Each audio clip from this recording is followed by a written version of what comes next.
حضرت عائشہ صدیقہ رضی اللہ تعالیٰ عنہ فرماتی ہیں، ایک عورت تھی اور اسے نبی پاک صلی اللہ تعالیٰ علیہ وسلم نے وہ کلمہ پڑھ کے مسلمان ہوئی، مدینہ طیبہ آ گئی تو حضور نے مسجد نبوی شریف میں اس کے لیے مکان، ایک سادہ سا کمرہ ساتھ مسجد کے بنوا دیا، وہیں رہنے لگی۔ اکثر وہ سیدہ طیبہ کے پاس آتی تو حضرت عائشہ صدیقہ رضی اللہ تعالیٰ عنہ فرماتی ہیں وہ بڑی باتیں سناتی اور آخر میں کہتی وہ ہار والا دن بھی بڑا عجیب دن تھا اور میرے رب کی قدرتوں کا دن تھا، وہ بھی بڑا عجیب دن تھا۔ سیدہ عائشہ صدیقہ رضی اللہ تعالیٰ عنہ ایک دن فرمانے لگی کہ تو ہار والے دن کا بڑا ذکر کرتی ہے، وہ کیا دن تھا؟ تو خاتون کہنے لگی، اماں جی وہ دن تھا جب میرے رب پر بھروسہ اور مضبوط ہو گیا، جس دن میرا اپنے رب پر توکل اور بڑھا، میرے ایمان میں یقین میں اور پختگی آئی۔ کہنے لگی میں ایک گھر کی کنیز تھی، نوکرانی تھی، اس گھر میں ایک بچی تھی جس کے پاس سونے چاندی ہیرے جواہرات کا ہار تھا۔ اس زمانے میں چمڑے کے اوپر لوگ ہیرے جواہرات لگاتے تھے، کئی دفعہ سرخ رنگ کے چمڑے پہ لگائے جاتے تھے، وہ بچی پہنتی تھی تو کہتی ہیں وہ بچی کے اس نے اتار کے رکھا یا اس سے گرا وہ ہار تو چیل اسے اٹھا کے لے گئی گوشت سمجھ کے اور میرے سامنے اٹھا کے لے گئی۔ گھر والوں نے مجھ سے پوچھا، یہ بخاری میں موجود ہے،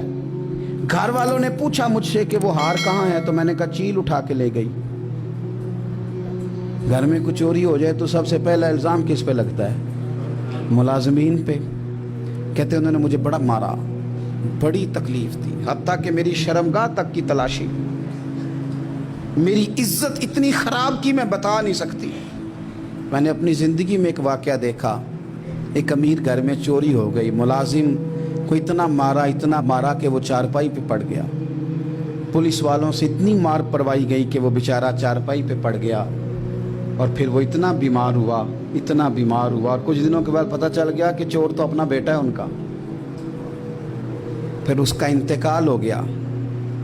اب وہ سیٹھ صاحب اور گھر والے آ کے مرنے والے کے کان میں معافیاں مانگ رہے ہیں، کان میں۔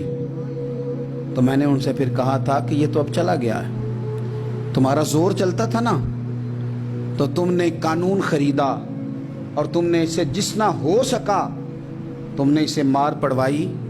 تمہارے پاس جو عدالتیں تھیں تم نے وہاں کارروائی کی، اب ایک عدالت قیامت کے دن لگے گی۔ یہ کمزور تھا نا، کچھ کر نہیں سکا۔ میرے نبی پاک صلی اللہ علیہ وسلم نے فرمایا سن لو، اگر سینگ والی بکری نے بغیر سینگ والی بکری کو تکلیف دی ہوگی نا تو قیامت کے دن اسے بھی بدلہ دینا پڑے گا کہ تیرے پاس سینگ تھے اور تو نے اسے مارا تھا۔ وہ خاتون عرض کرتی ہے سیدہ عائشہ کی خدمت میں کہ مجھے بڑا مارا، مجھے تکلیف دی، میں کہہ رہی تھی کہ میرے سامنے چیل لے گئی ہے پر وہ نہیں مان رہے تھے، اماں جی انہوں نے مجھے بڑا مارا۔ حضرت عائشہ صدیقہ کہتی ہیں پھر کیا ہوا؟ کہنے لگی اماں جی جب کوئی میرا مددگار نہ رہا،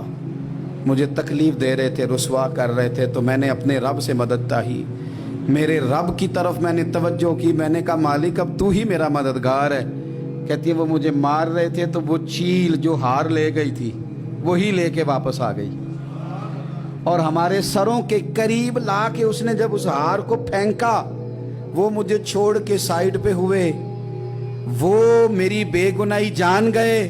لیکن آپ کو بتاؤں اس دن سے میرا اپنے رب پر یقین اور بڑھ گیا۔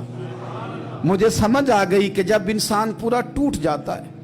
اور جب کوئی چاروں جانب اس کا مددگار نہیں ہوتا تو رب تو ہوتا ہے نا، اللہ تو اس کا مددگار ہوتا ہے نا، وہ تو پھر اپنے اس بندے کی مدد کرتا ہے نا، پھر وہ تو توانائی دیتا ہے نا، وہ تنہا نہیں چھوڑتا، وہ تو آنسوؤں والوں کے آنسوؤں پہ بڑا کرم فرماتا ہے، وہ تو قسم پرسی میں آ جاتا ہے، اس کی رحمت بڑھ کے استقبال کر لیتا ہے۔